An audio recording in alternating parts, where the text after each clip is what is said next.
आप देख रहे हैं समाचार एजेंसी ऑफ इंडिया में साइन न्यूज। नमस्कार दोस्तों, समाचार एजेंसी ऑफ इंडिया की साइन न्यूज में लिप्टी की लालटेन के साथ 66वें एपिसोड में एक बार फिर आपका स्वागत है। चचा के चोचले हमने एक नया सीरीज चालू की है, उसका दूसरा एपिसोड आज हम आपको दिखाने जा रहे हैं। व्हाइट हाउस का गिरगिट डोनाल्ड ट्रंप, व्हाइट हाउस का सतरंगी तमाशा, गिरगिट भी शर्मा जाए जब ट्रंप अपना रंग दिखाए। मिसाइलें कम, यू टर्न ज्यादा, दुनिया का सबसे बड़ा पलटू राम, आज शांति कल कोहरा। ये है डोनाल्ड ट्रंप। लिप्टी की लालटेन के साथ 66वें एपिसोड में एक बार फिर आपका स्वागत है। चचा के चोचले के दूसरे एपिसोड में आपका स्वागत है, जिसके बाद शायद अमेरिका का वीजा अगर कभी हम चाहें तो मिलना बड़ा मुश्किल हो जाएगा, नामुमकिन हो जाएगा। लेकिन ये सच कहना अगर जुर्म है तो ये जुर्म हम बार बार करेंगे। आज हम बात करेंगे उस शख्स की जो दुनिया का सबसे शक्तिशाली इंसान होने का दावा करता है, लेकिन जिसकी जुबान की कीमत किसी सेल में, जो सेल लगती है उस सेल में बिकने वाले चाइनीज माल से भी कम है। जी हाँ, डोनाल्ड ट्रंप से, जो आज कुछ कहते हैं कल कुछ और परसों तो उसे मुकर ही जाते हैं। कि उन्होंने कुछ पहले कहा भी था, ईरान इजराइल के बीच बारूद बरस रहा है, बेगुनाह मर रहे, उधर व्हाइट हाउस में बैठे हुए दुनिया के चौधरी ट्रंप बयानों की जलेबी छान रहे। कहानी की शुरुआत 28 फरवरी 2026 को होती है। जंग का पहला दिन ट्रंप साहब टीवी पर प्रकट होते हैं। चेहरा ऐसा तमतमाया हुआ जैसे खुद जाकर आयतुल्लाह खुमैनी की गिरेबान पकड़ ली। वे बोले रेजिम चेंज, यानी हम ईरान की सरकार बदल देंगे। ईरान की जनता से बोले घबराओ मत, हम इस खेल को खत्म करेंगे और कुर्सी आपकी होगी, जनता की। वाह चचा, क्या डायलॉग था। लगा कि इब्राहिम लिंकन की आत्मा ही डोनाल्ड ट्रंप में प्रवेश कर गई है। लेकिन 2 दिन भी नहीं बीते और उनके इस बयान की हवा निकल गई। कहने लगे नहीं, रेजिम चेंज हमारा आधिकारिक लक्ष्य नहीं। अरे ट्रंप साहब, ये क्या है? क्या ये युद्ध है या कोई रियलिटी शो का प्रोमो? पहले आप ईरान के लोगों को सपने दिखाते हैं, फिर उन्हें उनके हाल पर छोड़ देते हैं। इसे कहते हैं नैतिक दिवालियापन। आप जंग इसलिए नहीं शुरू कर रहे थे कि आपको ईरानी लोगों से प्यार है।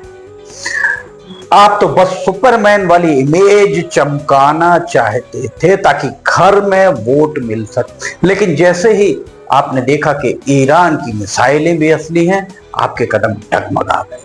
अब आते हैं 13 मार्च 2026 पर। डोनाल्ड ट्रंप सीना ठोक कर कहते हैं कि हमने ईरान के खार्ग आइलैंड को नक्शे से ही मिटा दिया है। उनका सैन्य ढांचा अब मलबे में तब्दील हो गया है। दुनिया सहम गई डोनाल्ड ट्रंप के इस दावे से। सभी को लगा कि ईरान तो अब घुटनों पर आ गया, लेकिन फिर क्या हुआ? 2 दिन बाद फिर से डोनाल्ड ट्रंप चिल्लाने लगे कि हमें ईरान के सैन्य ठिकानों पर फिर से बड़े हमले करने की जरूरत है। भाई साहब, क्या कह रहे हैं? ये जनता को बेवकूफ समझने के लिए कौन सी चक्की का आप आटा खाते हैं? अगर 13 तारीख को सब कुछ तबाह हो गया था तो उन खंडहरों पर बमबारी आप क्यों करना चाह रहे हैं? क्या वहां की ईंटों से आपकी कोई पुरानी दुश्मनी है? सच तो है कि 13 मार्च का आपका दावा सफेद झूठ था। आपकी सेना की विफलता, आपने अपनी खुद की सेना की विफलता को छुपाने के लिए जीत का ऐसा ढोल आपके द्वारा पीटा गया जिसकी पोल 48 घंटे में ही खुल गई। ये किसी देश का राष्ट्रपति बोल रहा है या कोई ऐसा सेल्समैन बोल रहा है जो खराब वॉशिंग मशीन को नया बताकर बेचने की कवायद कर रहा है। अब 24 मार्च के ड्रामे पर हम अगर नजर डालते हैं तो ट्रंप ने खुद को अचानक शांति का प्रणेता मसीहा निरूपित कर दिया। वे बोले कि ईरान के साथ प्रगति हो रही है, हमने 15 सूत्री शांति प्रस्ताव भेजे। दुनिया भर में ट्रंप के इस दावे से राहत की सांस ली, लेकिन उधर ईरान ने एक ही झटके ट्रंप साहब के इस दावे की हवा निकाल दी।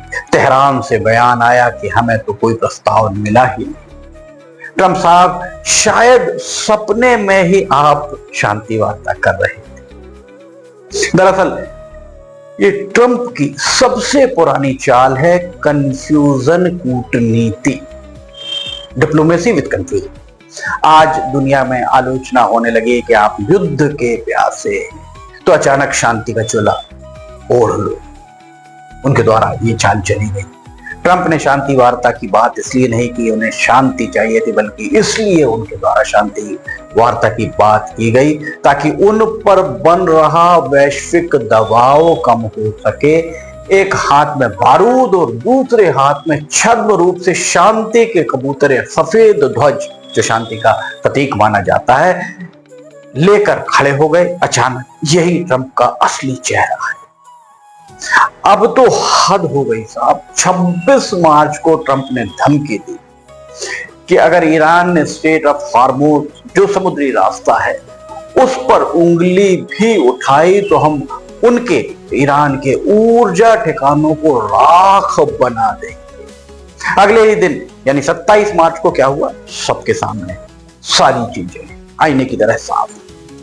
गिरगिट या पलटू राम साहब कहते हैं कि 10 दिन के लिए हमने हमले रोक रहे हैं क्योंकि बातचीत अच्छी चल रही है। इसे कहते हैं थूक कर चाटना। पहले अल्टीमेटम दिया, फिर नरमी दिखाई। क्या ये किसी मोहल्ले की लड़ाई है कि देख लूंगा, कॉलर पकड़ कर कहा देख लूंगा, फिर कहा कल आना और उसे छोड़ दिया। दरअसल ट्रंप को तेल की कीमतों से डर लग रहा है।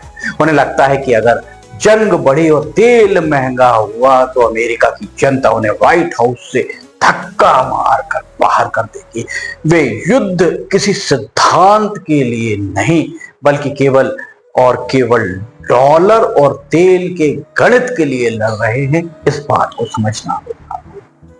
विशेषज्ञ कहते हैं कि ट्रंप की रणनीतिक अनिश्चितता है।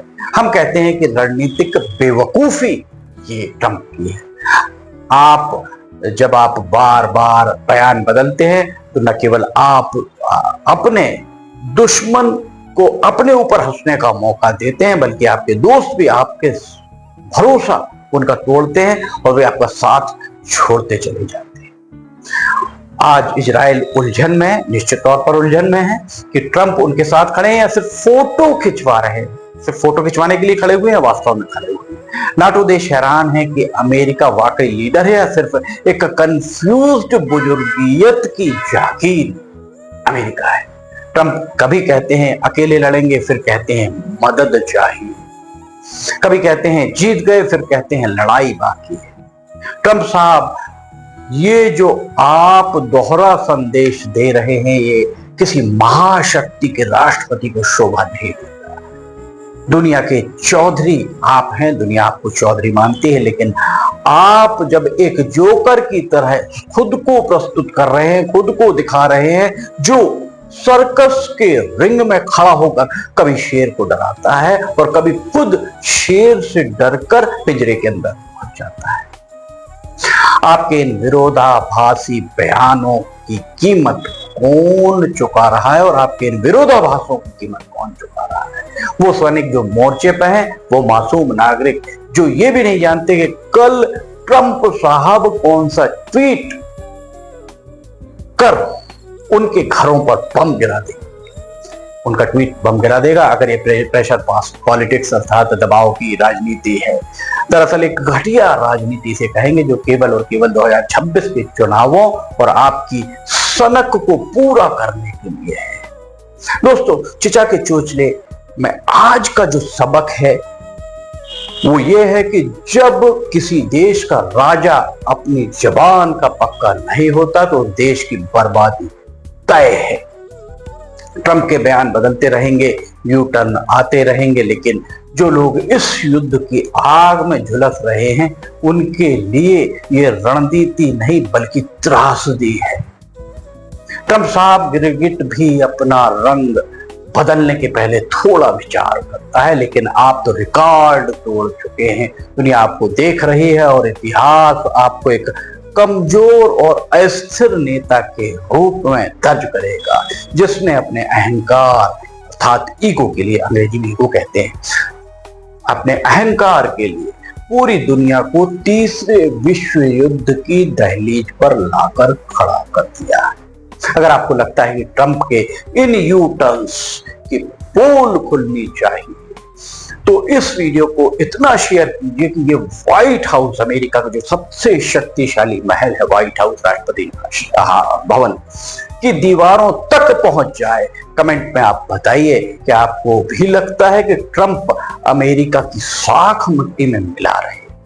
देखते रहिए चिचा के चोचले, क्योंकि सच कड़वा है लेकिन कहना जरूरी। समाचार एजेंसी ऑफ इंडिया की साई न्यूज में टिम्टी की लालटेन के 766वें एपिसोड में फिलहाल इतना ही। अगर आपको समाचार एजेंसी ऑफ इंडिया के साई न्यूज में टिम्टी की लालटेन अन्य खबरें पसंद आ रही हो तो आप इन्हें लाइक, सब्सक्राइब, शेयर जरूर कीजिएगा। चिचा के चोचले का अगला एपिसोड बहुत जल्द हम लेकर हाजिर होंगे। समाचार एजेंसी ऑफ इंडिया के सहयोगी अखिलेश दुबे के साथ टिम्टी की लालटेन का 767वां एपिसोड लेकर बहुत जल्द हाजिर होंगे। फिलहाल आपसे इजाजत लेना चाहेंगे। जय हिंद।